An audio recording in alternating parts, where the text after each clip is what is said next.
আজিকর হাসপাতালে মহিলা চিকিৎসক খুন ও ধর্ষণের ঘটনায় স্বতঃপ্রণোদিতভাবে মামলাটি নিয়েছে সুপ্রিম কোর্ট। গত 20 আগস্ট সেখানে প্রথমবার শুনানি হয়। তারপর থেকে 4 বার মামলাটি শুনানির জন্য ওঠে। প্রতিবারই তালিকার প্রথমে স্থান পায় মামলাটি। সকাল 10:30টায় আদালত বসলে শুনানির জন্য প্রথম ডাক পড়ে এই মামলাটির।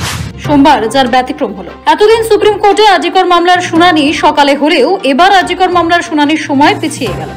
জানা গিয়েছে শুনানির সময় পিছিয়ে দুপুরে করা হয়েছে। সোমবার দুপুর 2টায় মামলাটি শুনবে শীর্ষ আদালত।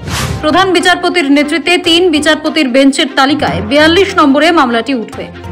প্রধান বিচারপতি ডিওয়াই চন্দ্রচূড়ের পাশাপাশি থাকবেন বিচারপতি জেবি পর্দিওয়ালা এবং বিচারপতি মনোজ মিশ্র। এই মামলায় প্রায় 42টি পক্ষের নথিভুক্ত আইনজীবীর সংখ্যা 200-র বেশি। গত 17 সেপ্টেম্বর শেষবার আজিকর মামলার শুনানি হয়েছিল সুপ্রিম কোর্টে। পরবর্তী শুনানির দিন ছিল 27 সেপ্টেম্বর। তবে সেদিন রাজ্যের আইনজীবীর সমস্যা থাকায় শুনানি পিছিয়ে যায়। সোমবার যার পরবর্তী শুনানি। তার আগেও অবশ্য একবার এই মামলার শুনানি পিছিয়ে গিয়েছিল। গত 5 সেপ্টেম্বর হওয়ার কথা থাকলেও প্রধান বিচারপতি চন্দ্রচূড় না থাকায় শুনানি হয়নি। পরবর্তী 7 সেপ্টেম্বর শুনানি হয়। গত শুনানিতে শীর্ষ আদালত সিবিআই রিপোর্ট দেখে বিস্ময় প্রকাশ করেছিল। তদন্তের জন্য আরও সময় দেওয়া প্রয়োজন বলে জানিয়েছিল 3 বিচারপতির বেঞ্চ। পাশাপাশি নির্যাতিতার বাবা মায়ের লেখা চিঠির ওপরও সিবিআইকে বিশেষ নজর দেওয়ার নির্দেশ দিয়েছিল শীর্ষ আদালত।